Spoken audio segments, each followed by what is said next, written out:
안녕하세요. 본의 아니게 남의 집 재산 다툼에 휘말렸다가 대운을 얻게 된 40대 기혼 남자입니다.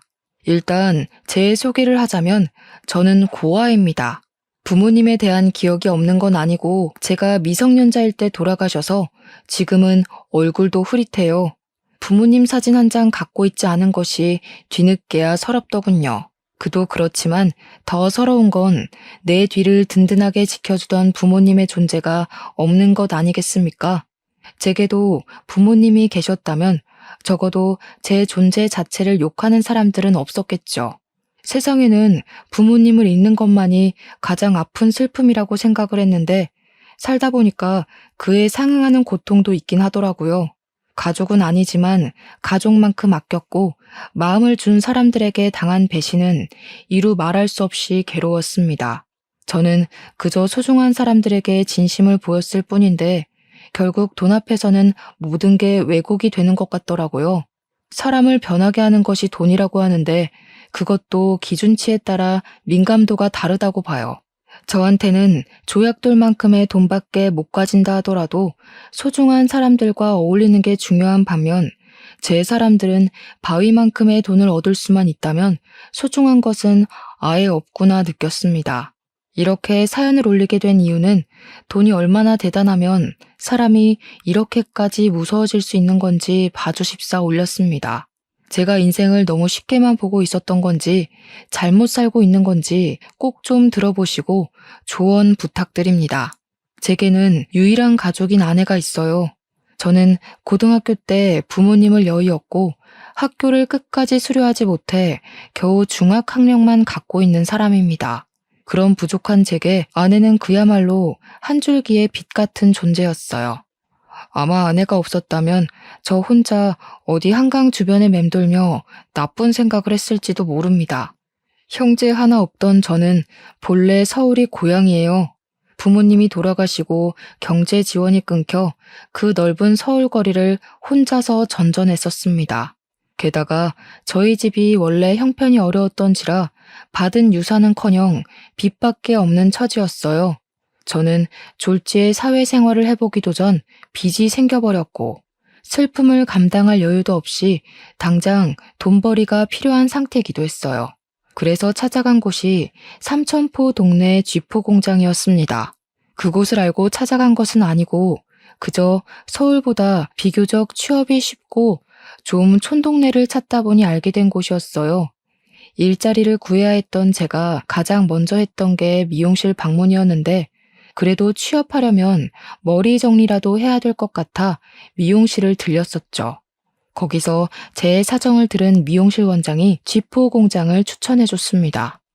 제가 찾아간 공장은 직원이 주로 가족들로 이루어진 작은 공장이었어요.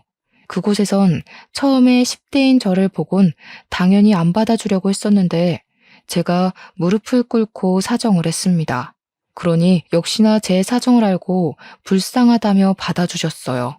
어떤 마음으로 저를 바라봤는지는 제게 중요하지 않았고 그저 제 목숨 하나 건사하게 해준 고마운 사람들이라고만 생각했습니다.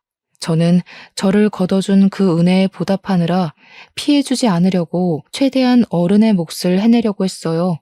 그렇게 수십 년 동안 저는 그 집안의 가족처럼 오래오래 함께 일을 해왔어요.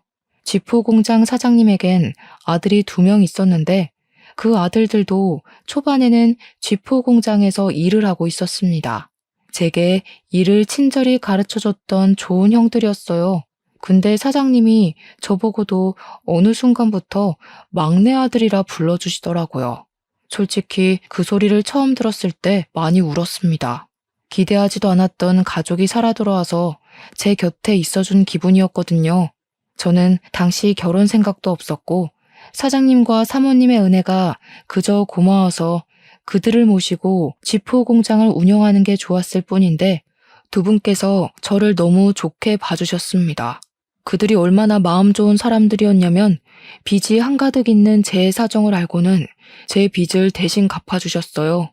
당연히 제게 큰돈을 빌려준 거라 생각하고 당시 저는 차근차근 갚아나가고 있었죠. 어쨌든 덕분에 저는 돈에 목숨 걸지 않고 마음 편히 생활을 할 수 있었어요. 그래서 더 사장님과 사모님을 하늘 같은 존재로 모시며 살았습니다. 제가 그곳에서 일을 한 지 10년 차가 되었을 무렵 공장은 제가 처음 왔을 때보다 규모가 살짝 더 커진 상태였어요. 그런데 두 형이 결혼을 하면서 서울로 가버리게 되었고 다른 친척들은 나이가 차서 한두 사람씩 빠져나가고 있는 상황이었죠. 그런 와중 사장님 밑에서 열심히 일하는 직원은 저밖에 없게 되었습니다. 그래서 원래 가족원만으로도 운영 가능했던 게 이젠 직원들이 대량 필요해졌고 그 시점에서 저는 사장님에게 고마운 제안을 받게 되었어요. 사장님이 저더러 사장직을 일임하겠다고 하더라고요. 너무 과분한 마음이라서 솔직히 처음에는 놀랐습니다. 한편으로는 큰형이랑 작은형도 있는데 친자식을 두고 제게 공장 대표 자리를 물려준다는 사장님의 발언이 저를 불편하게 만들기도 했어요. 큰아들이랑 작은아들은 이미 자기들 입에 풀칠하면서 잘만 사는데 뭐하러 공장을 오겠냐? 내가 어디 너 말고 믿고 맡길 사람이 있겠어? 그래도 아직 사장님 건강하시잖아요. 당장 쓰러지시는 것도 아닌데 제가 어떻게 공장을 받아요. 이런 건 은혜 받는 게 아니라 염치 없는 것 같단 말이에요. 나도 노후엔 여행 좀 다녀봐야지.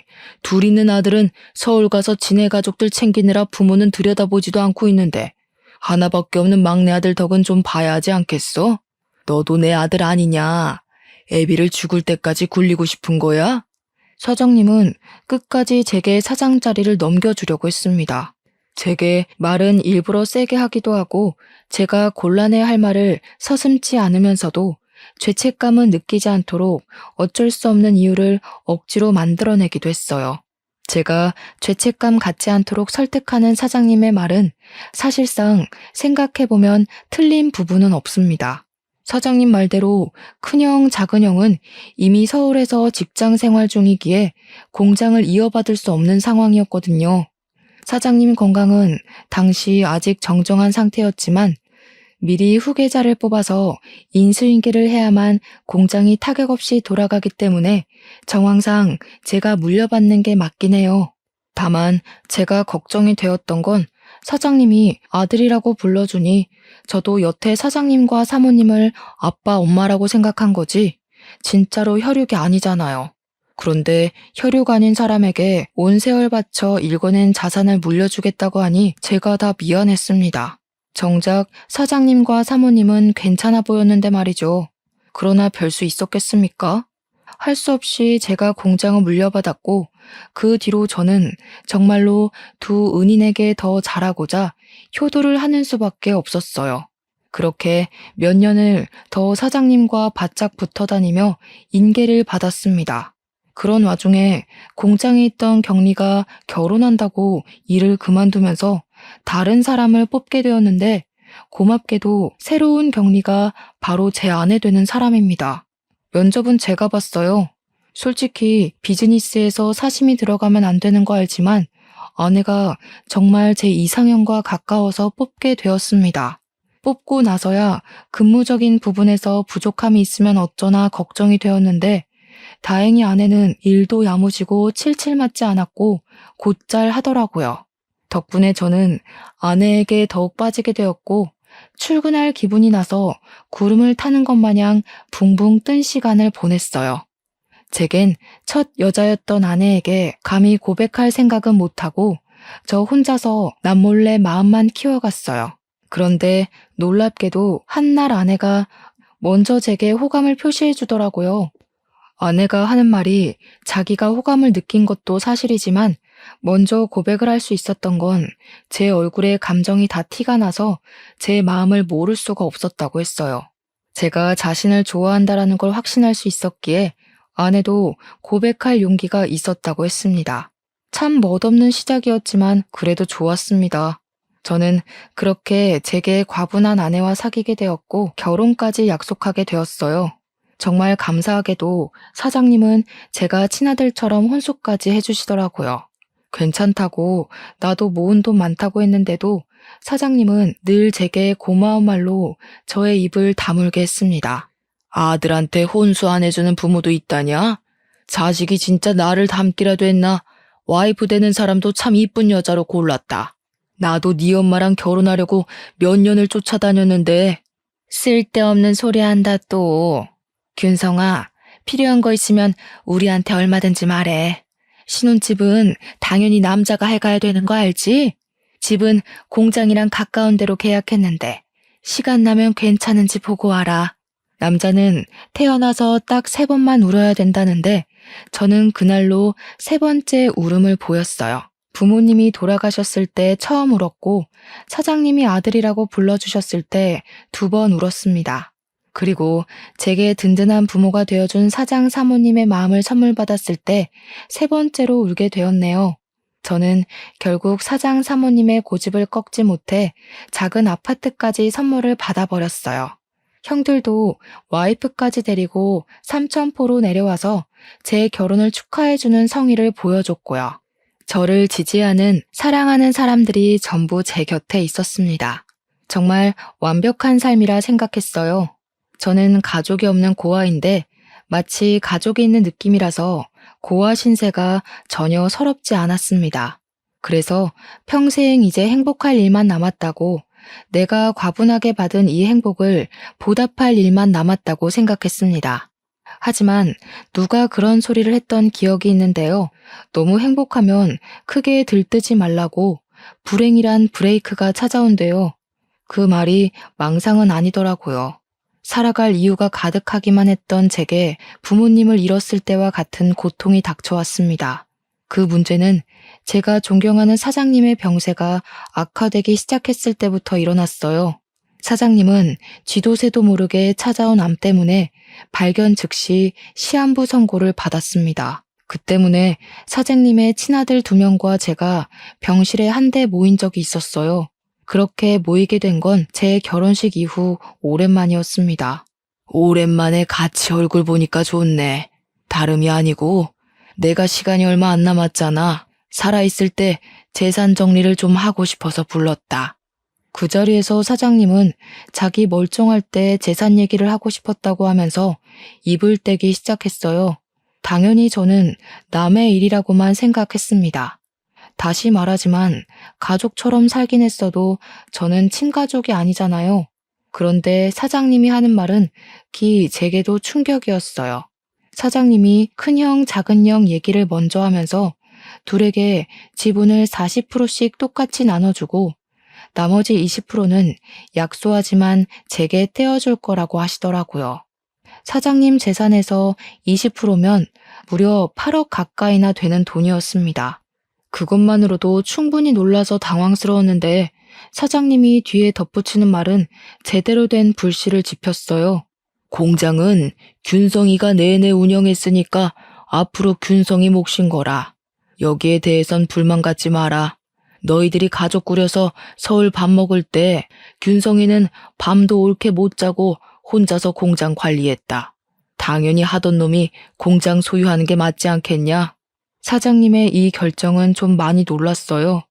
사장님이 제게 그냥 공장을 물려준다고 했을 땐 제가 도맡아 운영하다가 다시 사장님이나 사모님께 돌려줄 생각을 하고 있었거든요. 사장님 말대로 공장까지 제게 넘어와 버리면 사실상 큰형이랑 작은형 대비 제게 떨어지는 상속 비율이 크게 차이나지 않았기 때문이에요. 물론 당연히 감사한 일이지만 솔직히 면목이 없었습니다. 사장님의 결정을 뒤늦게 말렸지만 사장님 생각은 단호했습니다. 그렇잖아도 큰형이랑 작은형 표정이 안 좋더라고요. 그렇게 사장님과 저희는 불편한 면담을 끝내고 나란히 병원 밖을 나왔어요. 병원 입구를 나오자마자 큰형과 작은형이 차가운 목소리로 말하더라고요. 정말 처음 듣는 목소리였습니다. 가족 해줬더니 집안 돌아가는 꼴 참 우습다. 안 그래 균성아? 넌 좋겠어. 아무것도 없이 우리 가족 안에 들어왔다가 재산까지 받게 생겼으니까. 이 정도면 인생 역전 수준 아니냐? 고아가 억대 자산가가 됐네. 그러게 말이야. 아무리 그래도 친자식만큼 받아가는 건 좀 아니지 싶다. 어떻게 굴러 들어온 돌이 박힌 돌을 빼려고 하냐? 우리 없는 사이에 아빠한테 얼마나 알랑방귀 낀 거야. 대단하다. 역시 두 형은 재산 때문에 기분이 안 좋은 듯 했습니다. 그래서 저는 형님들에게 나는 아무것도 받지 않아도 된다고 사장님을 내가 설득해 보겠다고 했더니 큰형이랑 작은형이 손사래를 치면서 그렇게 나오면 자기들이 나쁜 놈 되지 않냐고 그냥 받으라고 하더군요. 그렇게 떠나버린 형님들은 서울 잘 도착했냐는 제 문자를 대놓고 씹었습니다. 사랑하는 형제들과 사이가 틀어져 버린 것 같아 많이 속상했어요. 그 불편한 일이 찝찝하게 마무리된 것 치곤 굉장히 잠잠한 시간을 흘려보냈습니다. 그럼에도 저는 상속 문제 때문에 혼자 계속 마음이 편치 않았고 사장님 병간호를 병행하면서 사장님을 설득해 보기도 했어요. 그랬더니 형님들 말대로 사장님은 제게 형들이 뭐라고 쪼더냐 하면서 형님들을 안 좋게 생각하더라고요. 저는 관계가 더 멀어지는 것 같아 사장님에게 더는 말을 꺼낼 수 없었습니다. 소가리를 심하게 하다 보니까 점차 제 기력이 초췌해져 갔어요. 그런 제게 힘이 되어준 건 제 아내였어요. 아내는 언제나 제 선택을 존중하겠다고 했고 제가 무슨 선택을 해도 내 잘못 아니니까 너무 상심하지 말라며 위로를 했어요. 그러면서 매일같이 맛있는 밥을 차려주고 약도 챙겨주고 열심히 제 내조에 힘을 썼죠. 저 때문에 제가 사랑하는 사람들 사이에 균열이 생기는 것 같아서 솔직히 두려웠고 다 버리고 떠나고 싶기도 했거든요. 그런데 아내를 보고서 제가 할 수 있는 데까지 노력해보고자 마음을 단단히 먹을 수 있었어요. 하지만 역시나 저의 찝찝했던 기분은 괜한 것이 아니었나 봐요. 어느 날 새벽에 사모님한테 전화가 왔는데 저더러 집에 좀 와줄 수 있냐고 하는 겁니다. 전화상으로도 느껴질 만큼 사모님 목소리가 안 좋았어요. 바로 일어나 옷을 갈아입는데 아내도 깨서는 같이 가자고 하더라고요. 사장 사모님이 제게 부모 같은 존재다 보니까 아내도 자연스레 사장님 내외를 시부모처럼 모셨거든요. 저희 둘은 얼른 챙겨서 그 야밤에 사장님 집을 향했습니다. 사장님 집과 저희 집은 공장 주변에 있어서 아주 가까웠어요. 걸어가도 되는 거리여서 급히 뛰었습니다. 집에 들어갔더니 집이 어질러져 있더라고요. 사모님은 거실 한가운데 서서 아무래도 강도가 든 것 같다면서 벌벌 떨고 있었습니다. 너 아빠 간병한다고 한동안 집을 안 왔었잖아. 짐 좀 챙기려고 와봤더니 세상에나 이 지경으로 되어 있지 뭐니? 우리 집에 올 사람이 없는데 왔다고 해도 애들이면 연락을 했을 거고 이렇게 집을 엉망으로 해놓지도 않았겠지. 아내가 불안해 떠는 사모님의 손을 잡아주었고 저는 일단 경찰에 신고를 했습니다. 그리고 사모님에게 뭐 없어진 거 없는지 찾아보자 했어요. 고맙게도 며느리가 사모님 곁에 딱 붙어서 같이 움직여 주더라고요. 저는 혼자 다른 방에서 이것저것 뒤집고 있었는데 나중에 사모님이 소리를 질러서 그곳으로 뛰어갔습니다. 사모님이 침대 밑에 서랍을 허겁지겁 뒤지면서 무어라 중얼거리더라고요. 없어진 거 있냐고 하니까 사모님이 큰일 난 목소리로 말했는데요. 아휴, 어떡하니? 너네 아빠 유언장이랑 공장 땅 매매 계약서가 없어. 중요한 거라서 일부러 침대 밑에 넣어둔 건데. 여기는 우리 식구들밖에 모르는 곳이거든. 이거 어쩌면 좋니? 응? 사모가 식구들만 아는 곳이라고 하는데 그 순간 속상하게도 촉이 딱 오더라고요. 큰형과 작은형이 가장 먼저 떠올랐어요. 정황상 따져보더라도 진짜 도둑이 아닌 이상 사장님이나 사모님, 형님들 중 범인이 있다는 건데 사장님이 자기 걸 도둑질했을 리는 없잖아요. 더군다나 사장님은 입원 상태라 외출이 불가한걸요. 그래서 저는 그 자리에서 바로 큰형과 작은형한테 전화를 넣었습니다. 나란히 부재 중이었어요. 저는 일단 우리 집으로 사모님을 모셨고 아내한테 사모님을 부탁한 뒤 그 새벽에 서울로 올라갔습니다. 큰형과 작은형 집 주소를 알고 있어서 둘을 찾아내는 건 어렵지 않았어요. 갔더니 둘이 아주 똑같은 반응이더라고요. 저를 아주 문전박대하면서 자기들은 모르는 일이라고 오히려 큰 소리를 쳤습니다. 형님들이 벌인 짓인지 아닌지는 경찰에 신고해서 알아보면 돼. 만약 형님들 짓이 맞으면 사장님한테 무릎 꿇고 용서 빌 준비나 하라고. 내가 이거 밝혀내서 사장님한테 다 말할 거야. 이렇게 돈에 눈 멀어서 부모님 속 썩일 거면 차라리 상속받지 마. 우리 다 아무것도 받지 말고 예전처럼 지내자고. 저는 선포 같지 않은 선포를 하면서 속상한 마음까지 토로하고 집으로 돌아왔습니다. 제가 뭐라고 형들에게 상속받지 말라 참견을 했는지 이해 안 되실 수도 있어요. 저도 제 존재가 이해 안 됐거든요. 그럼에도 형들한테 그렇게까지 오지랖을 부리고 싶었습니다. 그리고 저는 그때부터 불행의 중간 기로로 들어서요. 어느 날 제게 믿을 수 없는 일이 일어나고 마는데요. 공장 앞에 주차해놨던 제 차를 좀 빼달라고 누가 새벽에 전화를 한 날이었습니다. 한 번도 그런 연락을 받은 적이 없는데 그날 새벽에 모르는 번호로 그런 의문의 전화가 왔고 저 때문에 잠에서 깬 아내를 두고 잠깐 외출을 했어요. 공장 앞으로 나가 제 차 주변을 맴돌았는데도 사람은 보이지 않더라고요. 그래서 제게 걸려온 전화번호로 다시 연락을 해보았습니다. 그리고 그날의 기억은 여기까지가 마지막이었어요. 제가 한눈 판 사이 웬 괴한이 제 머리를 둔기로 후려쳤거든요. 고통도 느껴지지 않을 만큼 머리가 울리면서 눈앞이 새하얘졌습니다. 쓰러진 줄도 몰랐던 저는 정신을 잃어가던 중에 순찰하던 경찰차 불빛을 봤어요. 그리고 그 불빛에 비친 괴한의 신발도 눈에 들어왔죠. 그렇게 더는 기력을 쓰지 못하고 혼절해 버렸습니다. 제가 다시금 정신을 차렸을 때는 병원이었어요. 제 옆에서 아내가 울고 있더라고요. 제가 일어난 걸 본 아내는 급히 의사를 데려왔고 의사가 소견을 말하길 급소를 피해서 맞았기 때문에 뇌진탕으로 무사히 넘길 수 있다고 했습니다. 그렇다고 다행일 순 없는 게 조금만 잘못 다쳤다면 그대로 즉사했을 정도로 위험했다고 하더라고요. 아내는 제가 살았다는 생각에 다리에 힘이 풀려서 오열을 했어요. 그러면서 아내가 제 기억에는 없는 얘기를 서럽게 호소하는데 하는 말들이 뭔가 상황이 잘못되었다는 걸 암시하고 있었어요. 사장님 돌아가셨어. 근데 당신이 죽였대. 당신이 그런 거 아니잖아. 도대체 무슨 일이 있었던 거야? 누가 당신한테 그런 짓을 한 거야? 당신도 피해자라고 내가 계속 말했는데 사장님 아들분들이 말도 안 되는 증거물 얘기까지 하는 바람에 다들 당신이 사장님한테 해코지한 줄 알고 있어. 그날 그렇게 의식을 잃은 저는 무려 5일 동안 깨어나지 못하고 내내 기절해 있었다고 했습니다. 아내가 지난 3일 동안 장례식장과 내 병실을 오가면서 지냈었는데 분위기가 많이 안 좋았다고 했어요. 그 원인이 저 때문이라서 아내도 사장님 발인까지는 함께하지 못하고 쫓겨났다네요.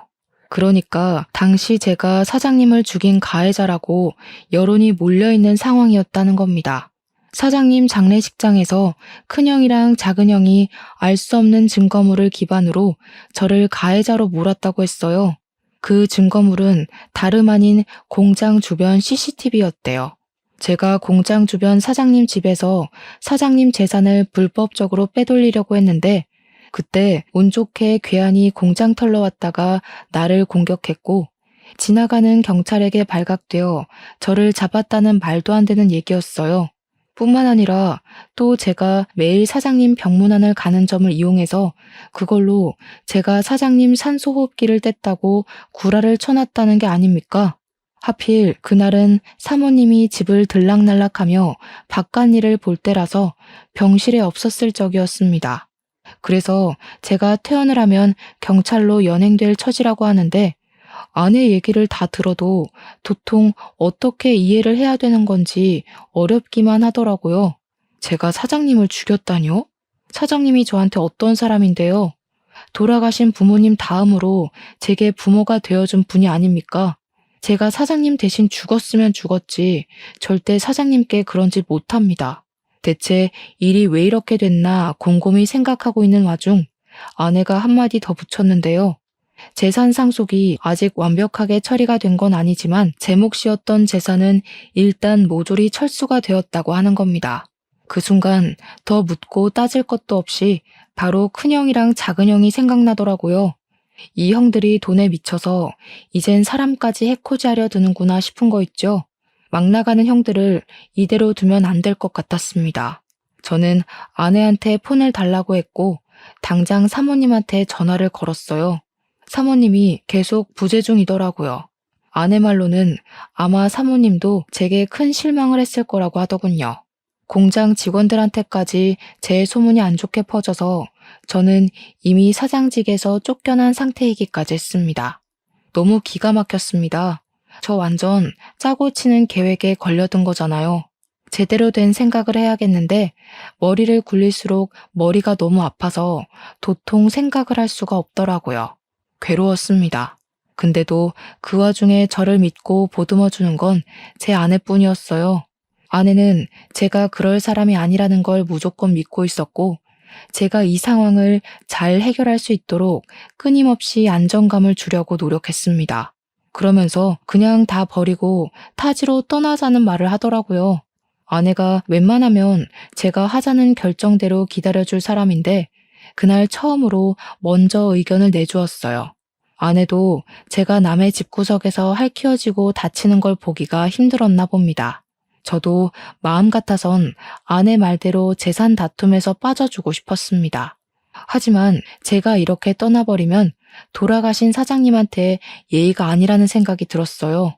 사장님이 정말로 명줄이 다해서 돌아가신 게 아니라 누군가에게 피살된 거라면 그 진상을 밝혀야 되지 않겠습니까?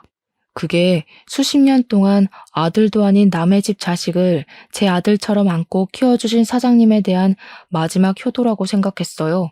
저는 몸을 움직일 수 있을 정도로만 회복을 하고 몰래 퇴원을 했습니다. 그리곤 경찰에게 연락 않고 몰래 공장을 찾았어요. 그러니 공장 직원들이 저를 보자마자 꺼지라고 물 뿌리고 침 뱉고 난리를 치더군요. 깜빵에 있어야 할 놈이 어떻게 밖을 싸돌아다니냐는 둥, 사장님이 나를 얼마나 아꼈는데 그런 파렴치한 욕심을 품냐는 둥, 저를 썩은 놈으로 보고 있었습니다. 저는 당연히 제 짓이 아니라고 해명했어요.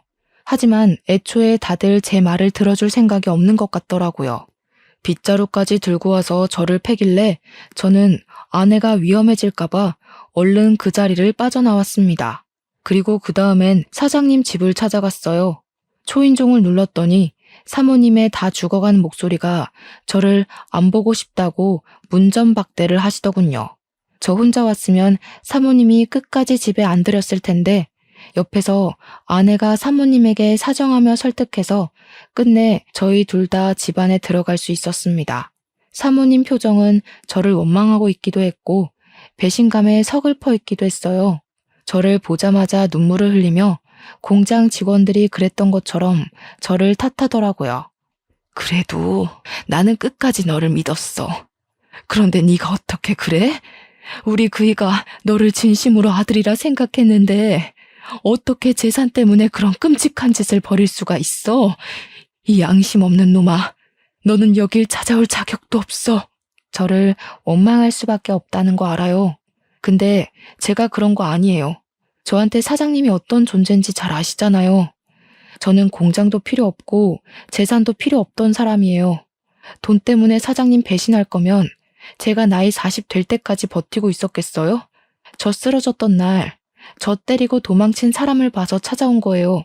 제가 해명을 해도 사모님은 울기만 했지 제 말을 믿어주지 않았습니다. 돌아가신 사장님이 불쌍하다면서 계속 제 등짝을 때렸어요. 거기다 대고 저는 그날 새벽 제게 전화를 해서 공장 앞으로 나오라고 했던 사람의 통화 녹음을 들려줬습니다. 그러니 사모님께서 집중을 해주시더라고요. 저는 설명을 덧붙여서 그때 상황을 설명했고 둔기를 맞고 쓰러지면서 눈을 감기 전에 도망가는 사람 신발을 봤다고 했어요. 그게 바로 골프 운동화였다고 하니까 갑자기 사모님이 사색이 되더라고요. 그래서 왜 그러냐고 물었습니다. 사모님이 우왕좌왕하면서 휴대폰을 보여줬는데요. 혹시 이런 골프화였냐고 묻더라고요. 제가 그날 본 건 바이올렛 색상의 베이지 밑단을 단 수제 운동화였거든요. 근데 사모님이 보여준 것도 제가 본 것과 동일한 색상이더라고요. 그래서 저는 바로 이게 맞는다고 이걸 어떻게 사모님이 갖고 있냐고 물었죠. 네 형들이 골프 좋아하잖니. 네 아빠가 형들 생일 선물로 한 켤레씩 주문 제작한 거야. 아빠가 보라색을 좋아해서 똑같이 수제로 맞춰줬던 거다. 너는 골프를 안 치니까 아빠가 결혼식 날 구두 한 켤레 해줬던 거고. 맞습니다. 제가 결혼하는 날 사장님이 뜬금없이 구두를 선물해 주었어요. 그 구두가 제 발에 꼭 맞아서 중요한 날에만 신는다고 지금도 상자에 소중히 보관하고 있거든요. 그런데 형님들이 생일 선물로 골프화를 받았다는 건 모르고 있었습니다. 그 순간 충격받은 저희들은 그것을 시작으로 다른 증거까지 찾아 나섰어요. 그 과정에서 사모님이 아직 재산 상속이 이루어지지 않아 큰형과 작은형을 다음 주에 만나기로 했다고 말해주더라고요. 그러면서 그동안 사장님, 사모님 둘만 알고 있고 자식들에겐 알리지 않은 한 가지 사실이 있다면서 고백하셨는데요. 사실은 너희들 아빠가 너희들한테 재산 상속을 배정한 게 아니야. 상속인을 나한테 위임해놓고 한 발 빠져 있었어. 나더러 자기 죽고 나면 분명 태도 달라질 자식들이 있을 거라고. 그런 놈한테는 한 푼도 주지 말라 그랬거든. 사장님은 진작에 큰형과 작은형의 무력을 눈치챘다고 했는데 사모님이 자기 아들들이 그럴 리 없다면서 믿지 않았다고 했어요. 그러자 사장님이 사모님한테 자기 죽고 나서 아들들이 어떻게 나오는지 지켜본 뒤에 사모님 뜻대로 상속 진행하라고 위임장을 써줬다 합니다. 그게 사장님의 뜻이었고 유언이나 다름없으니까 사모님은 아들들을 믿지만 그렇게 하기로 따랐어요. 그런데 때마침 장례식장에서 큰형과 작은형이 제가 사장님을 죽였다면서 이런저런 증언을 기반으로 술술 말하길래 정말로 제가 그런 파렴치한 짓을 저지른 줄 알았다고 했습니다. 그래서 사모님은 돌아가신 사장님에게 원망까지 했다고 했어요. 남의 자식한텐 그리 자비롭고 친자식한테는 그리 냉철해서 벌 받은 거라고. 당신이 아끼던 양아들 같은 녀석한테 호되게 당하니까 이제야 알겠냐면서 그렇게 이미 떠난 사장님에게 호소를 했다네요. 그 일 때문에 저한테 단단히 화가 난 사모님은 제 앞으로 된 재산은 전부 철수하겠다고 그렇게 아내한테 통보를 했대요.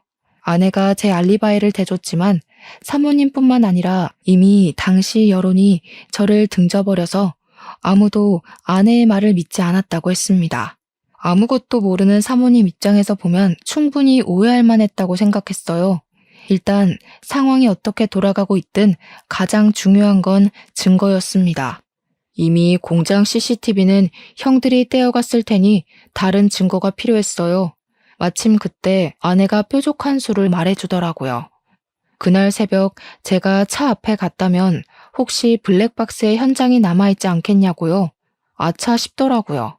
제가 둔기에 맞았을 때 경찰차가 멀찍이에서 나타나는 바람에 가해자가 급히 도망갔다는 게 떠올랐습니다. 그렇다면 당연히 그들이 제 차에 있는 블랙박스는 차마 손대지 못했을 거란 말이죠. 그들도 당황해서 차 블랙박스까진 생각 못한 것 같더라고요. 얼른 제 차로 가서 블랙박스를 확인했더니 역시나 증거 영상이 고스란히 남아 있었습니다. 너무 안심했어요. 이것만 있어도 형들의 진술은 거짓이라는 게 밝혀질 거였습니다. 그 뒤로 저는 스스로 경찰을 찾아갔습니다. 그리곤 그날 발생했던 사건 진위를 전부 고백했고 제 알리바이를 조사하기 시작한 경찰도 뭔가 이상함을 감지했는지 원래 접수됐던 신고 내용이 어딘가 모르게 부실하다는 느낌을 받은 것 같았어요. 그래서 그 시간부로 경찰은 큰형과 작은형을 조사에 착수했죠. 제 일은 금방 서울경찰로 연계되었습니다.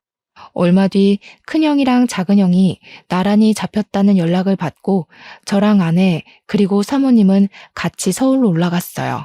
서에 도착했더니 큰형이랑 작은형이 저를 보자마자 살인자 새끼라고 삿대질을 하는 겁니다. 이 새끼가 감히 누구한테 누명 씌우려고. 형사님들, 저 녀석 말 들으면 안 돼요. 제가 아들이잖아요. 저 녀석이 우리 가족한테 들러붙을 때부터 수상했다고요. 제대로 확인해 보시라니까요. 큰형은 끝까지 제 탓을 했고 작은형은 저한테 쌍욕까지 일삼았습니다. 하지만 저는 잠시 대꾸를 참고서 묵묵히 경찰에게 제 입장을 표명했어요. 그리고 병원 CCTV도 구석구석 확인해 볼 것을 따로 요구했습니다. 병원 CCTV에 좀 당황했는지 큰형이 옆에서 사기치지 말라며 제 멱살을 잡더라고요. 뻔뻔하게 어디서 주작질이야? 네가 만들어낸 증거인 줄 모를 것 같아? 그래봤자 네가 우리 아빠 재산 빼먹으려고 들러붙어 있던 사실은 안 바뀌어. 거지새끼 걷어줬더니 자기가 진짜 친자라도 되는 줄 아나. 어디서 감히 우리 아빠 돈을 탐내? 겨우 이것밖에 안 되는 사람이라는 게 놀랍다. 돌아가신 사장님이 불쌍하네. 친자식이라고 둘씩이나 있는 아들들이 어떻게 지나가는 똥개만도 못할까? 그렇게 사장님 돈 독식하고 싶었어? 사장님 호흡기까지 손댈 만큼 돈에 미쳐 있었던 거야? 입 닫아. 네가 뭘 안다고 주제넘게 나불거려? 네가 아들이라고 해봤자 현실은 피 한 방울 안 섞인 고아 새끼 아니야. 네 부모가 죽기 전에 그리 유언 남기디? 남의 집에 빌붙어서 재산 빼먹고 살라고? 자꾸 사장님 돈이 형 돈인 것처럼 얘기하는데 그러는 피 섞인 형들은 고아 새끼인 나보다 못나서 재산 비율도 나랑 비슷하게 책정받은 거 아니야? 자기보다 잘난 사람한테 시기하는 건 우월감이 아니라 열등감이야. 형들 지금 열등감 덩어리 같아. 그때 더는 덤빌 말이 없었는지 큰형이 제게 손을 쓰려고 하더라고요. 나이 말고는 저보다 나은 게 없는 것 같은데 제가 그런 못난 사람한테 주먹을 왜 맞아주겠습니까? 당연히 형 주먹이 날아오르기 전 제가 먼저 박치기를 해서 큰형의 코피를 터뜨렸어요. 큰형 바로 저를 놓고 비명을 지르며 구부러지더라고요. 눈물이 찡 올라온 모습이었습니다. 형들이 날고 기어봤자 상속은 이미 사모님 몫이야. 날 제거할 게 아니라 사모님한테 효도를 했어야지. 그 정도 나이 먹고도 내가 하나하나 가르쳐줘야겠어? 무슨 소리야? 엄마 몫이라니. 아빠가 이미 우리한테 상속한다고 구두 약속했잖아. 유언장에도 그렇게 쓰여있다고 어디서 사기를 치려고 해? 바로 확인시켜줘?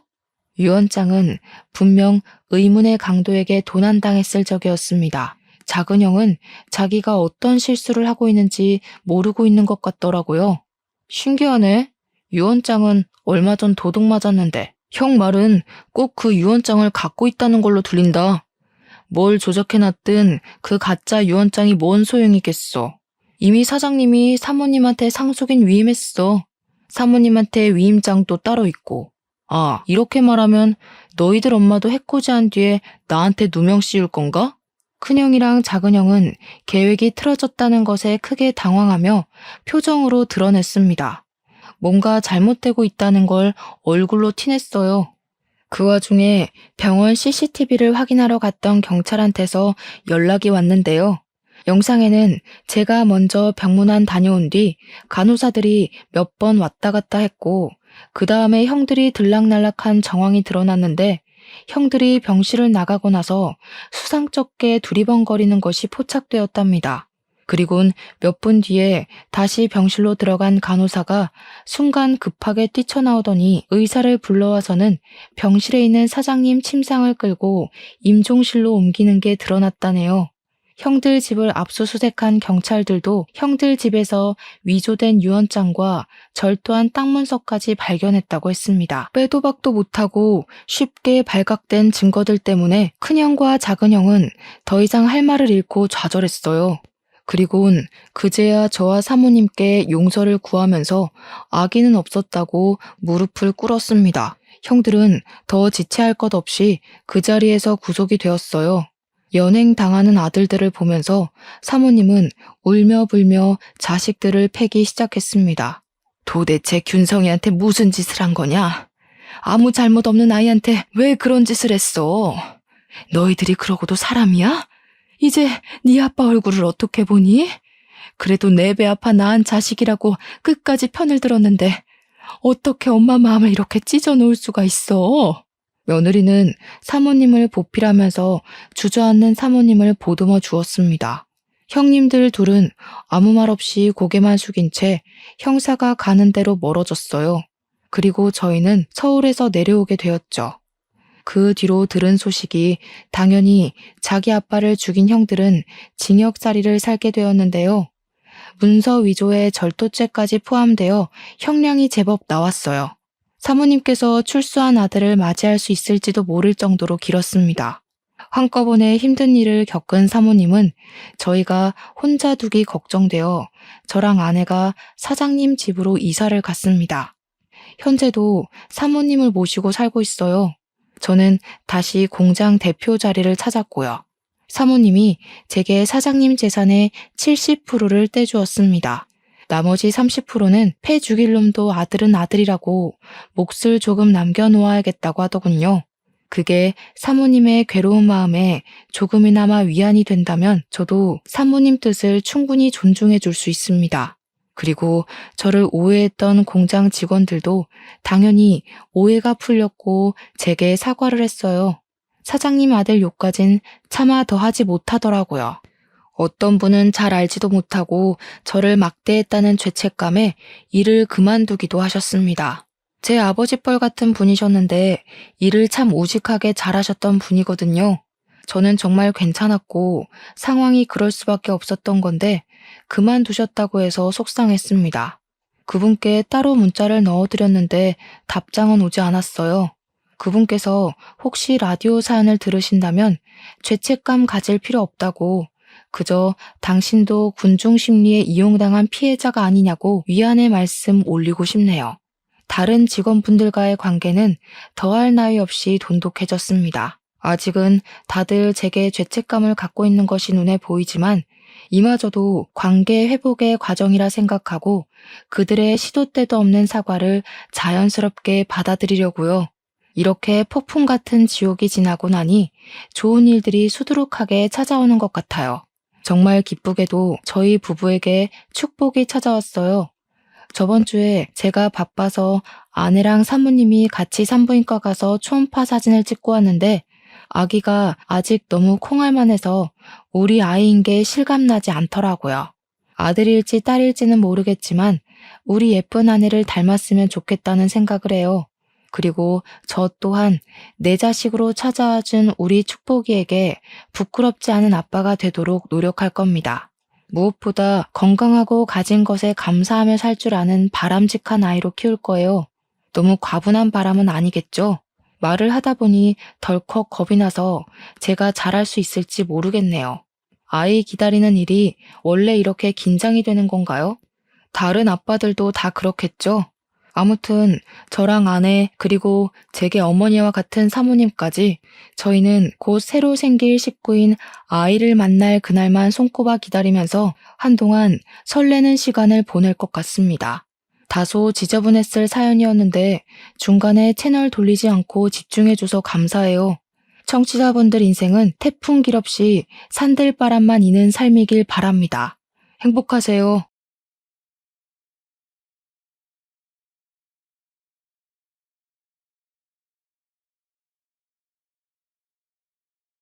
안녕하세요. 저는 5살 된 딸을 키우고 있는 30대 여성입니다. 어제 인터넷 기사를 보다가 세옹지마에 관한 글을 읽었어요. 그 기사에는 인생을 살다 보면 복이 화가 되기도 하고 화가 복이 되기도 하니 좋은 일이 있다고 해서 크게 기뻐하지 말고 힘든 일이 있다고 해서 크게 좌절하지 말라는 내용이 있더라고요. 그 글을 보니 저의 지난 과거가 주마등처럼 지나갔어요.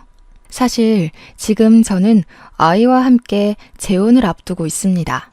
딸의 친아빠는 아이가 3살 때 이혼을 했고 그 뒤 새로운 남자를 만나 신혼집에 신혼살림까지 다 넣은 상태예요. 이혼하고 재혼하는 과정이 자랑은 아니지만 그래도 익명의 힘을 빌려 저의 사연을 이야기해 볼까 해요. 저와 남편은 회사 동료의 소개로 처음 만났습니다. 회사와 집만 알던 제게 한 번뿐인 20대를 정말 재미없게 산다며 남자 좀 만나보라고 소개해줬어요. 그때는 새로운 사람을 만날 생각이 없어서 싫다고 했지만 동료가 너무 잘 어울릴 것 같다며 자꾸 만나라고 하는 통에 어쩔 수 없이 그냥 밥이나 먹자는 생각으로 나갔답니다. 동료가 알려준 카페로 갔는데 구석에 단정하고 스타일이 좋은 남성분이 앉아 있더라고요. 저는 내심 저분이 나의 소개팅 상대였으면 좋겠다고 생각하며 동료가 알려준 번호로 전화를 했는데 그분이 전화를 받는 거예요. 그땐 얼마나 기분이 좋았던지요. 그 사람 앞에 앉아서 커피를 마시며 이야기를 나누는데 말도 참 조리 있고 재밌게 잘 하더라고요. 카페에서 나와 우리는 저녁을 먹으며 가볍게 술을 마셨어요. 밥을 먹으며 살아온 이야기를 하는데 남편은 외동아들이고 시어머니가 일찍 돌아가셔서 아버지와 할머니 손에서 자랐다고 했습니다. 저 역시 외동딸이고 부모님이 어릴 때 이혼하셔서 엄마와 둘이서만 살았어요. 둘 다 외동에다가 한부모 가정에서 자라서인지 대화가 잘 통한다고 느껴졌답니다. 그날 이후로도 우리는 서너 번 정도 더 만났고 만날 때마다 사이가 점점 더 깊어져 본격적인 연애를 시작하게 되었습니다. 연애하며 남편의 친구들을 보게 되었는데 다들 남편이 성격 좋은 사람이니 결혼해도 절대 후회하지 않을 것이라고 하더군요. 저 역시 만나면 만날수록 정말 좋은 사람이라는 생각이 들어 평생을 함께하고 싶었습니다.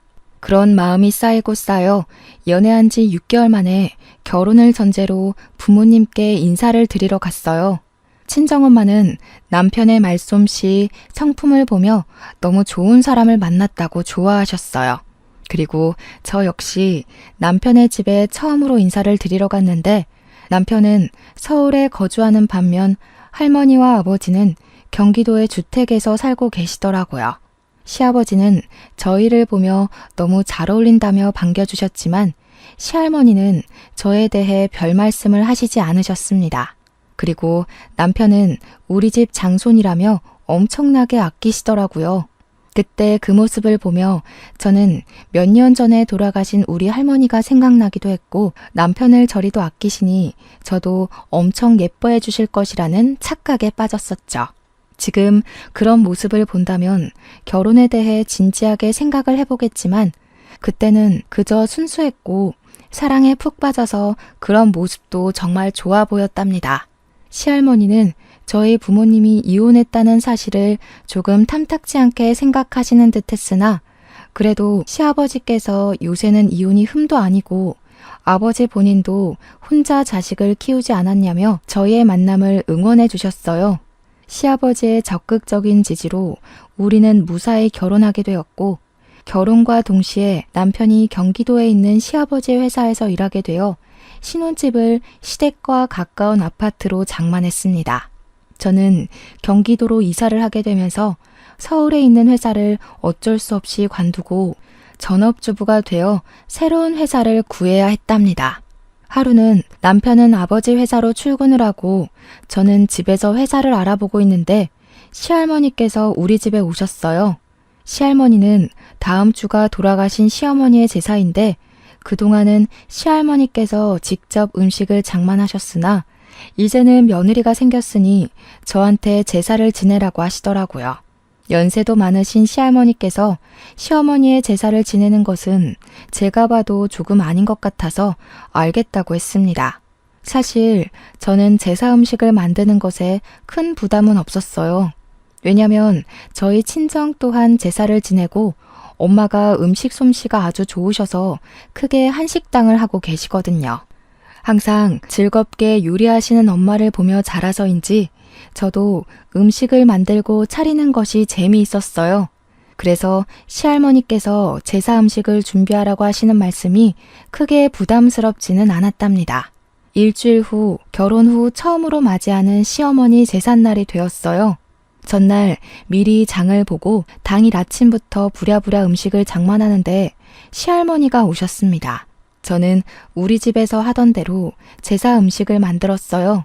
사실 집에서는 제사 음식을 만들 때 제사상에 올려도 결국엔 우리가 다 먹는 것이니 우리의 입맛에 맞게 필요에 따라 다진 마늘이나 고춧가루도 넣고 간을 했거든요.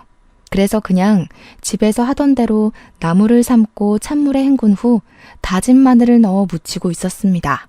그런데 그 모습을 본 시할머니께서 제게 호통을 치셨어요. 내 인연! 제사상에 다진 마늘을 넣는 무식한 것이 어딨어? 그거 버리고 다시 새로 무쳐. 그동안 제게 잘해주시지는 않아도 싫은 소리는 한 번도 하지 않으셨던 시할머니께서 제가 나물에 다진 마늘을 넣는 것을 보고서는 싱크대에다가 냅다 던져버렸습니다. 저는 너무 깜짝 놀랐어요. 뭘 멍하니 있어? 제사상에 올라갈 음식은 다진 마늘, 고춧가루와 같은 것을 넣으면 안 되는 거다. 소금이나 간장 같은 것도 넣어서는 안 된다. 알겠어? 그것도 모르고 집에서 도대체 뭘 배워온 거야? 아휴, 내가 이 나이를 먹고 며느리 제사상이나 차리고 어디 제사 음식 대신해주는 믿을 만한 업체나 있었으면 좋겠네. 우리 집에서 음식을 장만하던 것과는 매우 달랐지만 그래도 이게 이 집의 문화겠거니 생각하고 음식을 장만했습니다. 시할머니는 그 뒤로도 제가 음식을 하는 것을 믿지 못하시겠는지 도끼 눈을 뜨고 감시하시면서 조금이라도 실수하거나 정성이 덜 들어간다고 생각되면 호되게 야단을 치셨어요. 음식을 다 장만하고 저녁 시간이 다 되어 제사상을 차릴 때도 시할머니의 야단은 계속되었습니다. 저희 친정이 제사를 지내기는 하지만 음식을 제사상에 올릴 때는 친척 어른들이 올리셔서 자세한 음식의 위치는 잘 모르거든요. 그래서 제가 음식들의 위치를 몰라서 헤매고 있으니 멍청하게 그것도 모른다며 무섭게 혼을 내셨습니다. 온종일 혼나서 눈물이 나오려던 찰나 시아버지께서 남편과 같이 오셨고 시아버지는 제게 정말 너무 고생 많았다며 적지 않은 용돈을 주셨어요. 남편도 음식하느라 힘들었을 텐데 종일 고생 많았다면서 저의 어깨를 두드려 주었어요. 그날 종일 정말 힘들었지만 그래도 시아버지와 남편이 위로해주니 금세 기분이 풀렸습니다. 무사히 제사를 지내고 한 달 정도가 지났을 때였어요. 제 몸에 이상을 느껴 산부인과를 가보니 아기가 생겼더라고요. 초음파로 확인을 하고 심장 소리까지 들은 후 남편과 시댁 친정에 연락했습니다. 친정엄마는 당연히 기뻐하시고 시할머니와 시아버지 남편 모두 엄청 좋아했어요. 뱃속의 아기는 주수에 맞게 잘 자라 16주가 되어 성별이 나왔는데 딸이었습니다. 임신한 아기가 딸이라고 하자 시아버지 친정엄마 남편은 요새는 딸이 대세라며 축하해 주셨어요. 반면 시할머니는 딸이라고 하니 축하는커녕 쓸모도 없는 딸을 왜 가졌냐며 화를 버럭 내시더라고요. 저는 아들이든 딸이든 건강히 낳아서 키우면 된다고 생각했는데 이 시대에도 고작 딸이라는 이유만으로 이렇게 화를 내시는 시할머니가 이해가 되지 않았습니다. 그리고 그때부터 시할머니의 시도 때도 없는 구박이 시작되었답니다. 시할머니께서는 한 달에 한 번꼴로 우리 집에 오셔서는 집안꼴이 개판이라고 난리를 치셨어요. 오실 때마다 냉장고 검사를 하시고 냉장고에 반찬이 있는데도 우리 손주가 좋아하는 것은 하나도 없다며 남편의 식사를 제대로 챙기지 않는다고 혼을 내셨습니다. 그러면서 대화의 마무리는 이혼한 가정에서 자라서 배운 게 없다고 하시고 그런 부족한 집안에서 자란 저를 거둬줬으면 아들이라도 가져서 이 집안의 대를 이어야 하는데 딸을 가졌다고 구박하셨답니다. 그렇게 2번 정도 오시니 그 후로 할머니 얼굴이 인터폰에 뜨면 심장이 두근거리더라고요. 맘 같아서는 그냥 집에 없는 척하고 문도 열어주기 싫었지만 이미 91세나 되신 시할머니께서 돌아가시면 제가 문전박대했던 것이 후회로 남을 것 같아서 그냥 오실 때마다 문을 열어드리고 잔소리를 심하게 하셔도 한 귀로 듣고 한 귀로 흘려보내고 해왔답니다. 시할머니로 인해 스트레스를 많이 받았지만 그래도 남편이 잘 해줘서인지 뱃속의 아기는 아주 잘 자라 어느덧 막달이 되었어요. 출산 전 검사를 하는데 아기가 여가 상태인 거예요. 저는 자연분만을 하고 싶은 마음에 요가를 하며 아기의 머리가 밑으로 향하기를 기대했지만 아기는 꼿꼿이 여가 상태로 있었고 결국 수술을 해야만 했습니다. 저는 이러한 사실을 시할머니께 말씀을 드리고 싶지 않았는데 눈치 없는 남편이 시댁에서 수술해서 낳아야 한다고 이야기를 하더라고요. 수술로 애를 낳는다는 것이 말이 되니? 아이는 무조건 자연분만으로 낳아야 해. 수술로 낳으면 애가 멍청해진다고. 진짜 너는 이혼한 가정에다가 딸 가진 것도 마음에 안 드는데 애도 멀쩡하게 못 낳고 도대체 잘할 수 있는 게 뭐가 있니? 할머니, 요새는 수술로 낳는 아이들도 정말 많아요. 수술로 낳는다고 아이가 멍청해지는 것도 아니고요. 그리고 이제 저희 둘만 있는 것도 아니고 아기도 있는데 아기 앞에서는 제가 이혼한 가정에서 자랐다느니 아들을 낳아야 한다느니 하시는 말씀은 안 해주셨으면 좋겠어요. 뭐? 이게 어디서 지금 말대꾸야? 뭘 잘했다고? 에이, 할머니 왜 그래? 병원에서 아기가 거꾸로 있어서 자연분만 못한다잖아. 그리고 할머니, 선미는 내가 선택한 여자야. 그니까 너무 미워하지 마. 우리 나이도 많지 않으니까 이번에 딸 낳고 둘째는 아들 가지면 되지. 안 그래? 시할머니는 제가 한 말에 화를 버럭 내셨지만 다행히 남편이 잘 막아주었습니다. 사실 시할머니만 보면 너무 스트레스였지만 그때마다 남편이 중간 역할을 나름 잘해주어서 그래도 참고 버틸만 했네요. 그렇게 수술로 출산을 하고 조리원에 있다가 아기를 데리고 집에 왔는데 시할머니가 집에 계시더라고요. 남편은 저와 아기를 집에 데려다주고 바로 출근을 하고 저는 아기와 시할머니 셋이서 집에 있게 되었어요. 시할머니가 국을 끓이고 계시길래 당연히 제 미역국을 끓여주시는 줄 알았습니다. 아기 방에 아기를 눕혀놓고 재운 뒤 부엌에 나와보니 미역국은커녕 남편이 좋아하는 시뻘건 육개장만 있더라고요. 그리고 밥을 먹으라고 하시며 한 상을 차리셨는데 모유 수유를 하는 저는 먹을 수 없는 매운 반찬만 있었습니다. 할머니, 근데 미역국은 없네요? 저 모유 수유해서 매운 음식 먹지 못하는데요. 내가 아들도 낳지 못한 널 위해서 여기 있는 줄 아니? 네가 출산해서 아기 본다고 우리 집 장손 굶길까봐 손주 음식 하러 온 거다. 아들도 못 낳은 주제에 무슨 염치로 미역국을 얻어먹을 생각을 해? 네 음식은 네가 알아서 해먹든가 아니면 굶든가 해라. 할머니, 제가 아들을 낳지 못한 것도 맞고 할머니께서 저의 미역국을 끓여주시지 않아도 상관없는데요. 이제는 아기도 있으니 아들을 낳지 못했다고 구박하시지는 않았으면 해요. 제가 아들을 낳고 싶다고 해도 제 마음대로 할 수 있는 것이 아니잖아요. 할머니께서 조금만 마음을 열어주셔서 저희 딸도 이쁘게 봐주셨으면 좋겠어요. 인연이? 옛날 같았으면 너는 남의 집 대를 끊어먹은 죄로 진작에 쫓겨났다. 아니지? 이혼한 가정에서 자랐으니 결혼도 하지 못했을 것이야. 우리 경우가 네가 좋다고 그러니 결혼시켰지. 안 그랬으면 내가 어떻게 해서든 너 아닌 예전에 만난 다른 여자랑 결혼시켰을 거야. 시할머니는 당신의 증손녀를 낳고 온 제게 이혼한 가정에서 자랐고 딸이라 여전히 마음에 들지 않는 티를 팍팍 내셨습니다. 심지어 제가 아닌 다른 여자랑 결혼을 시켜야 했다며 후회하는 말씀까지 하셨죠.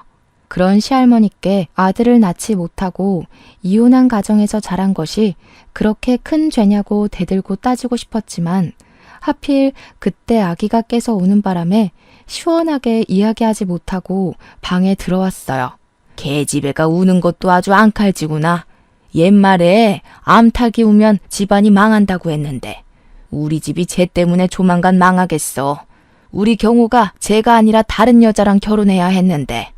할머니는 방에서 일부러 저 들으라는 식으로 큰 소리로 다른 여자 이름을 말하며 남편이 그 여자와 결혼을 해야 했다고 혀를 끌끌 차셨어요. 저는 그 말에 너무 화가 나서 당장 친정이라도 가고 싶었지만 친정이 택시를 타고 오갈 수 있는 거리가 아니다 보니 가지도 못하고 그저 방에서 혼자 울분을 사귀고 있었답니다. 시할머니는 제가 그러든 말든 혼자서 식사를 다 하시고 잠까지 주무시며 집에 가시지를 않더라고요. 그날 저녁 남편이 퇴근하자마자 남편을 방으로 불러 할머니께서 제게 말씀하신 모든 내용을 이야기했습니다. 남편도 할머니의 말씀이 너무하다고 느껴졌는지 할머니께 따져 묻기 시작하더라고요. 할머니, 아무리 그래도 우리 딸도 할머니의 손녀야. 할머니 핏줄이라고요. 그리고 아기 낳은 사람한테 할 말이 있고 못할 말이 있지. 어떻게 다른 여자랑 결혼을 시켜야겠다는 이야기를 해요.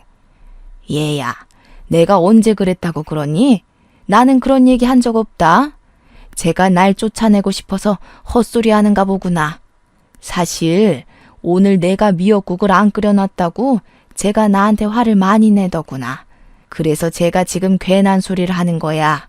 너는 이 할미 말은 듣지도 않고 네 부인 이야기만 듣는 게냐? 시할머니는 자신은 그런 말을 한 적이 없다고 딱 잡아떼셨습니다.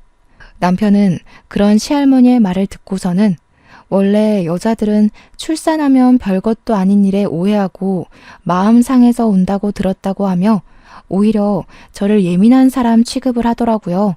그동안 제 편이었던 남편마저 저의 이야기를 믿어주지 않으니 너무 속상해서 눈물이 다 났습니다.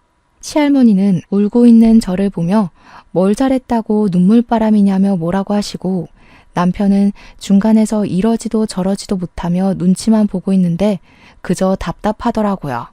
정말 아기만 아니었으면 확 집을 나가버리고 싶었답니다. 이렇게 우리 아기와의 첫날이 눈물로 지나갔어요.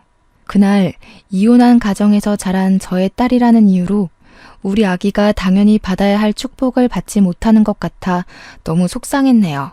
이후로도 시할머니와 저는 계속 트러블이 있었습니다. 제가 스트레스를 너무 많이 받아서인지 모유가 아예 나오지 않아 분유를 먹였는데 그거 가지고도 뭐라고 하시고 아기를 돌보는 방식에 대해서도 뭐라고 하셨죠. 하루는 그런 시할머니가 싫어서 오셔서 문을 두드려도 모르는 척 있었더니 할머니가 남편에게 전화해서 비밀번호를 알려달라고 하시더라고요. 눈치 없는 남편은 집 비밀번호를 알려주었고 그 뒤로는 시도 때도 없이 집에 오셨답니다. 안 그래도 어린 아기를 돌보느라 힘든데 시할머니까지 오셔서 스트레스를 주시니 집에 있어도 마음 편히 쉴 수가 없었어요. 이 일로 남편과 저는 하루도 빠짐없이 싸우게 되었고 그 뒤로 남편은 아버지 회사에서 철야 근무나 출장을 하는 날이 부쩍 많아졌습니다. 시아버지는 매일 집에 계시는 것 같은데 남편은 집에 오지 않는 것이 조금 이상하다는 생각이 들기는 했지만 그래도 나가서 노는 것도 아니고 돈을 번다는데 집에 들어오라고 할 수도 없겠더라고요. 지금 생각해보면 그때 확실히 확인했어야 했는데 그 당시에는 제 앞에 펼쳐진 상황들이 너무 힘들어서 남편에 대한 의심은 하나도 하지를 못했었네요. 이렇게 저는 남편의 도움 없이 온전히 저 혼자 아기를 키웠습니다. 아기가 목도 가누고 육아에 요령이 생기며 저에게도 커피 한 잔의 여유가 생길 때쯤이었어요. 시할머니께서 헛소리를 많이 하시고 했던 말도 자꾸 잊어버리셔서 병원에서 검사를 해보니 치매 중기라는 진단을 받으셨답니다. 더는 혼자 계시지 못할 상황까지 이르러 누군가가 할머니의 옆에서 간병을 해야만 했어요. 저는 당연히 할머니를 요양원에 보내자고 했습니다. 하지만 남편은 시할머니가 엄마 같은 분이라며 우리 집에 모시고 살자는 게 아니겠어요? 너는 회사에서 일하고 출장 자주 다니니까 거의 집에 없는데 우리 집에 어떻게 모셔? 설마 내가 할머니의 간병을 해달라는 건 아니지? 나는 그렇게는 못하겠어. 게다가 나는 우리 딸 희민이도 돌봐야 하는데 어떻게 내가 치매 걸린 할머니까지 모셔? 그게 말이 돼? 자기가 힘들기는 하겠지만 그래도 고생 좀 해주라. 우리 할머니 나한테는 정말 엄마와 같은 분이셔. 요새 요양원에서 사고도 자주 나고 요양원에 가시면 멀쩡하시던 분들도 편찮아지시고 집에 계실 때보다 더 빨리 돌아가신다더라. 부탁할게. 우리 할머니 모시고 살아주면 내가 정말 평생 잘할게. 응? 솔직히 말해서 할머니가 너한테 어머니 같은 분이시지만 나한테는 나를 힘들게 하시는 분일 뿐이야. 집에 모시고 살면서 너가 온전히 할머니를 돌보게 된다면 또 모르겠어. 하지만 너는 밤에만 잠깐 얼굴 들여다보지만 나는 온종일 할머니와 있어야 한다고. 그리고 우리 희민이는? 지금 아기 하나 돌보는 것도 벅찬데 어떻게 할머니까지 내가 돌봐드리니? 희민이는 어린이집에 보내자. 집 앞 어린이집에 어린 아기들도 많고 소문도 좋더라고. 그리고 우리 아기는 앞으로 평생 볼 수 있지만 우리 할머니는 이제 볼 날도 얼마 안 남았잖아. 얼마 남지 않은 날들 요양원에서 환자복 입고 있는 모습으로 보고 싶지는 않아. 제발 부탁이다. 응? 뭐? 할머니 모시자고 아직 말도 제대로 못하는 아기를 어린이집에 보내자고? 그건 좀 아니지 않아? 요양원에서 사고가 일어나는 것만큼이나 어린이집에서도 사건 사고가 자주 일어나. 난 어린이집은 우리 희민이가 말하기 시작했을 때 보내고 싶어. 그리고 아까도 말했듯이 너에게는 엄마 같은 할머니지만 나에게는 보기 싫은 할머니라고. 그런 할머니랑 종일 집에서 절대 못 있어. 보기 싫은 할머니? 너무 심하게 말하는 거 아니야? 그래도 할머니가 집에 오셔서 한 번씩 희민이 봐주시고 옷 사주시고 한 거는 생각 안 해? 네가 우리 할머니 싫어하는 줄은 알았지만 이 정도일 줄 몰랐다. 할머니 모시기 싫으면 그냥 우리 이혼해. 네가 어른 공경할 줄 모르는 사람인 걸 진작 알았더라면 결혼도 하지 않았을 거야.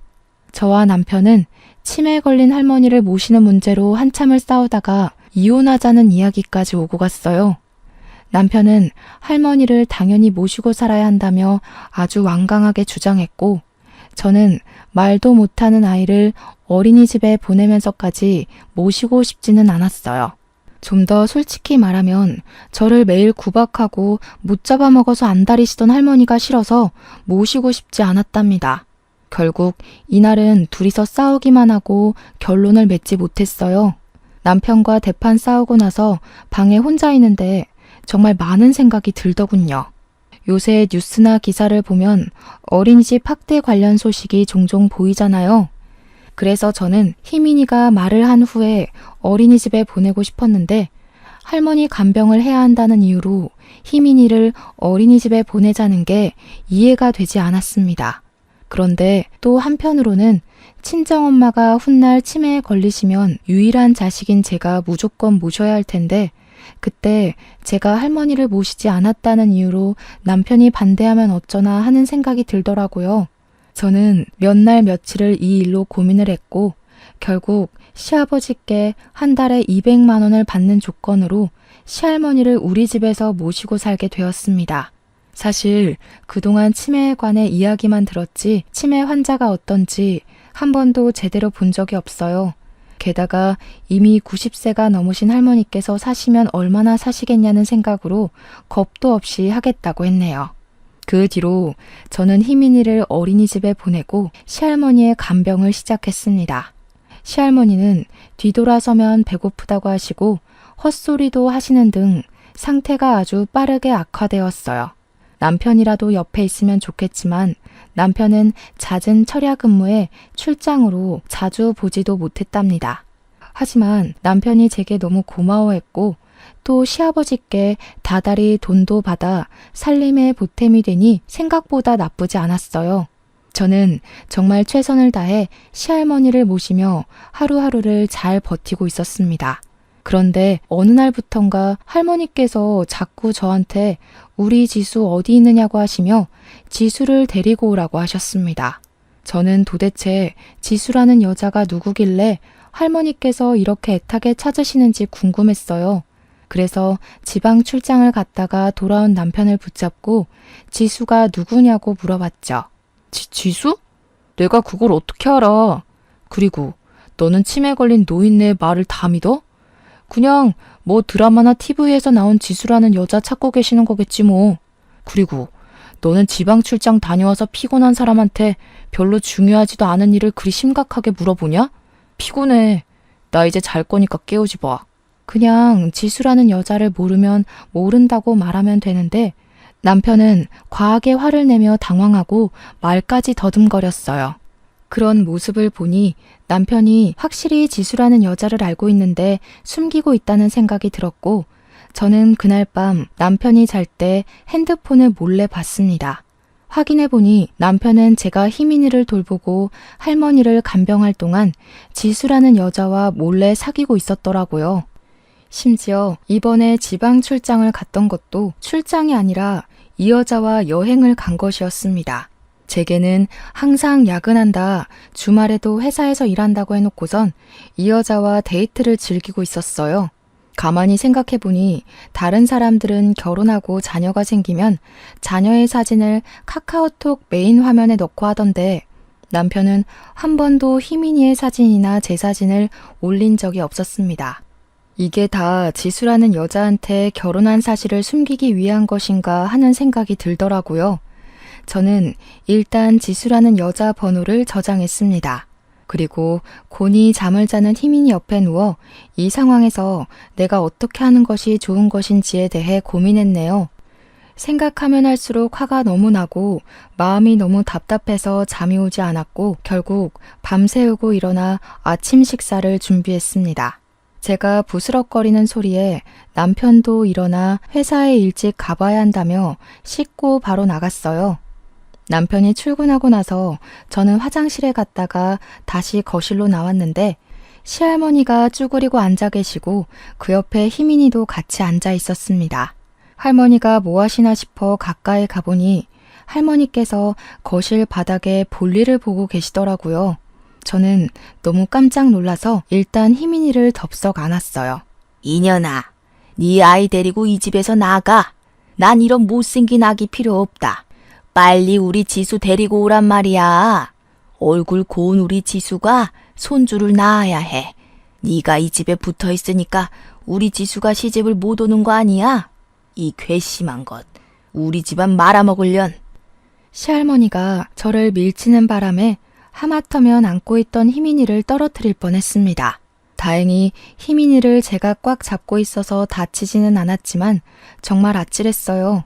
순간 이 집에서 할머니와 계속 같이 있으면 언젠가는 희민이가 다칠 수도 있겠다는 생각이 들어 저는 시할머니 두고 집에서 나와 무작정 서울에 있는 엄마한테 가버렸습니다.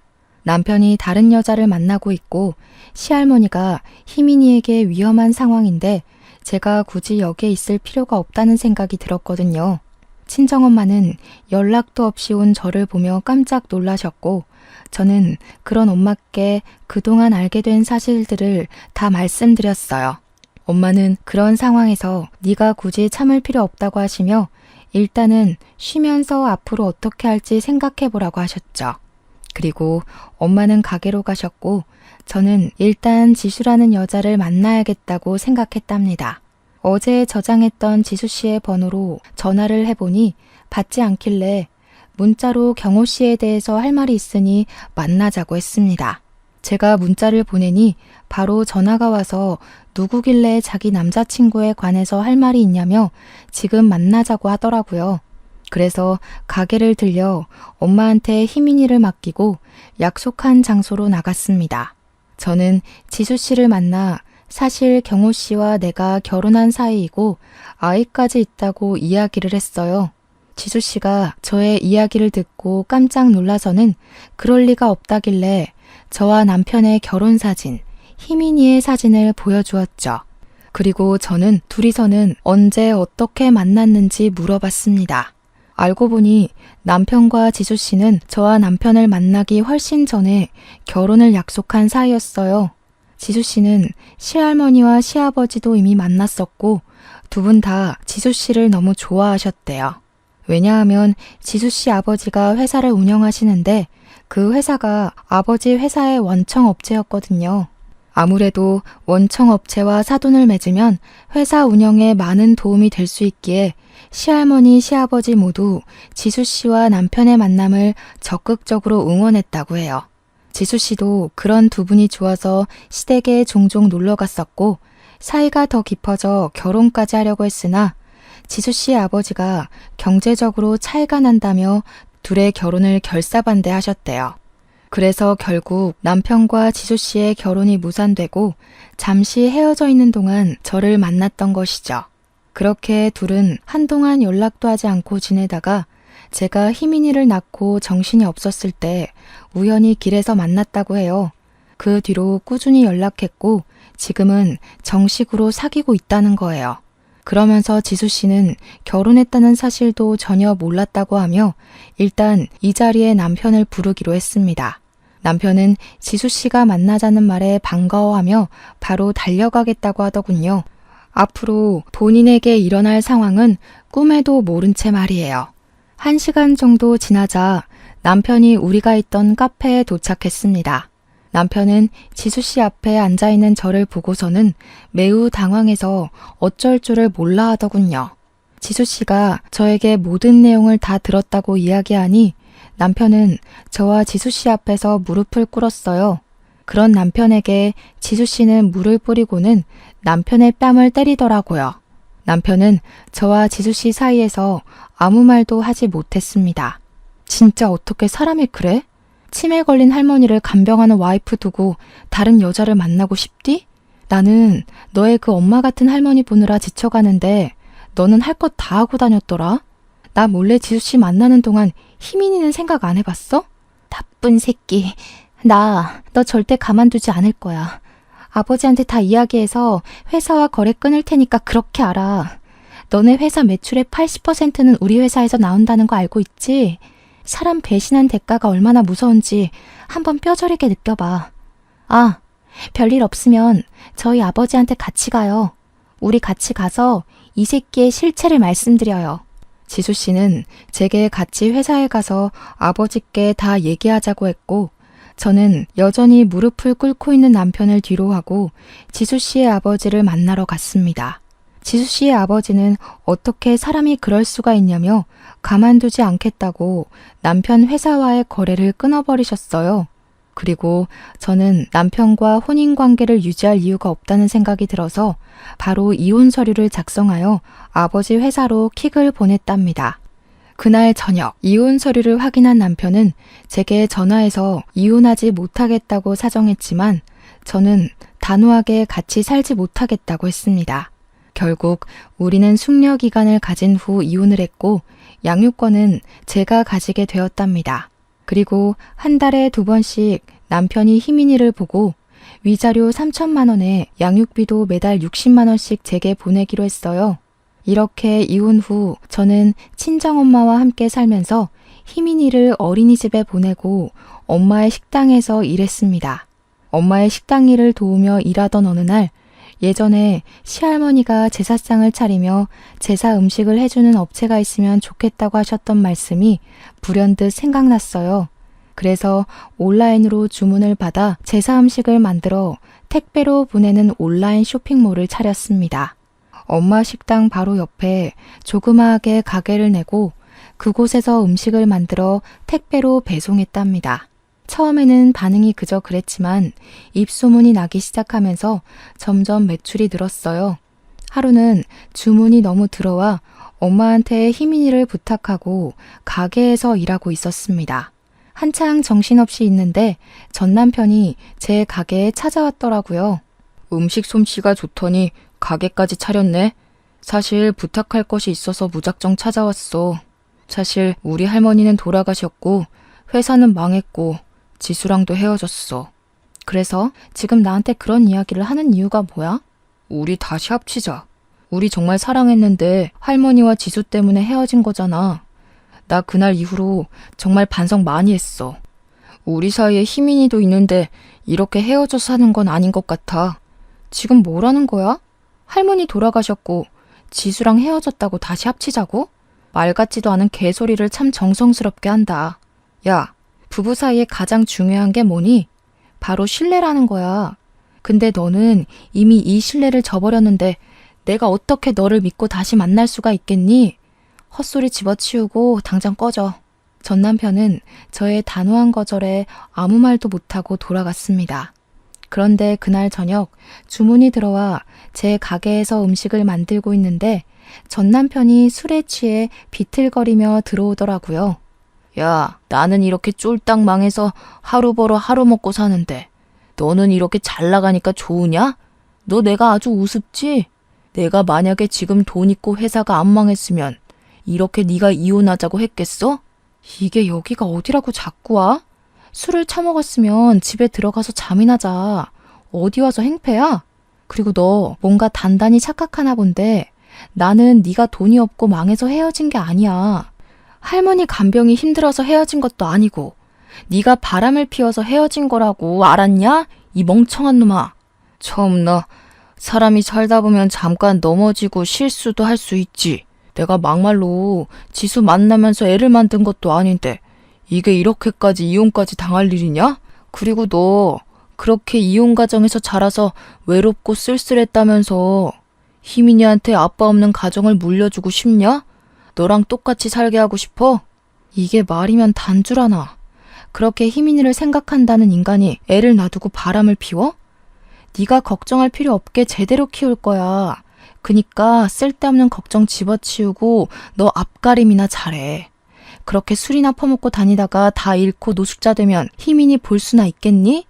희민이한테 부끄러운 아빠 되기 싫으면 정신 똑바로 차리고 살란 말이야. 제가 희민이를 들먹이자 전 남편은 화를 참지 못하고 소리를 질러댔습니다. 그래도 분이 풀리지 않았는지 옆에 있던 물건을 던지려 하더라고요. 잘못하면 맞을 수도 있을 것 같아 몸을 피해 신고하려고 핸드폰을 찾는데 누군가 가게에 들어왔습니다.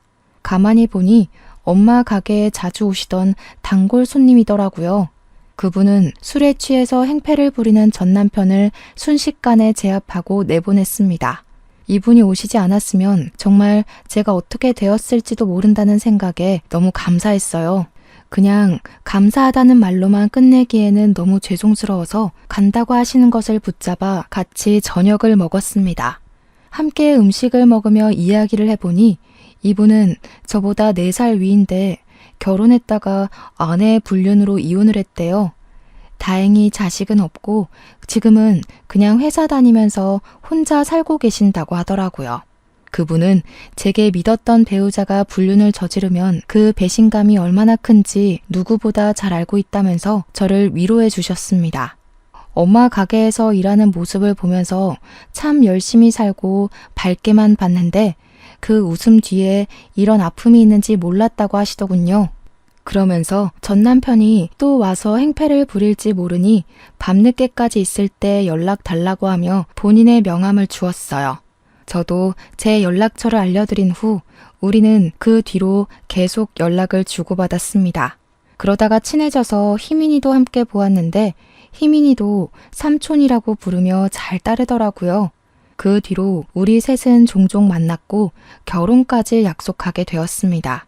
사실 한번 다녀온 데다가 희민이도 있어서 결혼을 결심하기까지 많은 고민을 하였습니다. 그리고 우리가 좋다고 해도 예비 남편의 부모님이나 가족이 제가 한번 다녀오고 아이도 있다는 이유로 싫어하시지는 않을까 걱정되었어요. 하지만 희민이가 저의 예비 남편을 너무 잘 따랐고 예비 남편의 집에서도 희민이를 너무 예뻐해 주셨습니다. 게다가 예비 남편도 한번 다녀왔으니 제가 한번 다녀온 것은 전혀 문제가 되지 않는다고 하셨어요. 그래서 이제는 정말 잘 살아보겠다고 생각하며 결혼까지 결심하게 되었네요. 결혼식 날짜를 잡고 난 후 저와 예비 남편은 우리가 앞으로 함께할 신혼집에 가전제품과 가구를 넣으려고 이삿짐 센터를 불렀어요. 사장님과 직원 3분이 오셨는데 그 중에 한 명이 아주 낯익어서 보니 제 전남편이더라고요. 아버지의 회사가 망해서 이삿짐 센터와 공사장에서 일당으로 돈을 받으며 일을 하고 있었습니다. 작업복을 입어서 그런 건지는 모르겠으나 사람이 참 불쌍해 보이면서 뭔지 모를 통쾌한 기분이 들더라고요. 전 남편은 자신을 빤히 보고 있는 저를 보고 깜짝 놀라고 예비 남편도 전 남편을 알아보고 인사를 했습니다. 안녕하세요. 저 기억하시죠? 아, 술 취해 계셔서 기억 못 하시려나? 그때 가게에 와서 술 먹고 행패 부렸을 때 제가 그쪽 제압했는데 다치지는 않았죠?